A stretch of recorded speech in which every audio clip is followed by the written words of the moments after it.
আসসালামু আলাইকুম সুপ্রিয় দর্শক, পাঙ্গাস মাছ নাম শুনলেই মনে হয় যে খেতে ইচ্ছে করে না, যদি অনেক সুস্বাদু। এই মাছটা বাচ্চাদেরও খুব পছন্দ। যখন খেতে ইচ্ছে করবে না তখন আমার মতো এরকম সরিষা দিয়ে যখন ভুনা করবেন, দেখবেন খাবারেরও টেস্ট চলে আসবে, খেতেও ইচ্ছে করবে।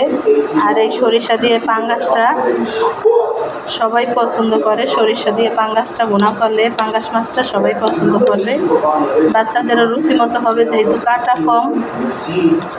আর বাসায় মুরব্বীরা থাকলে তারাও পছন্দ করবে। অনেক সময় দেখা যায় যে অনেকেই পাঙ্গাস মাছটা খেতে অনীহা করে, তাহলে এরকম করে তৈরি করে দিবেন আমার মতো, দেখবেন রুচি চলে আসবে, খেতে অনেক সুস্বাদু আছে মাছটা, খেতেও ভালো লাগবে।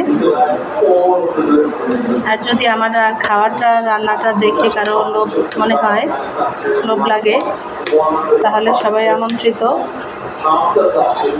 আমার হাতের সরিষা ইলিশ, সরিষা পাঙ্গাস খেয়ে যাবেন খেতে ইচ্ছে করলে। দেখেছেন ঝোলটা ঠিক এরকম হবে। জেনুইন কালারটা মোবাইলে আসতেছে না কেন যেন, এরকম সুন্দর লালচে কালার আসে কীরকম যেন। এই হলো আমার পাঙ্গাস, সরিষা পাঙ্গাস। সবাই ভালো থাকবেন, সুস্থ থাকবেন। আল্লাহ হাফেজ।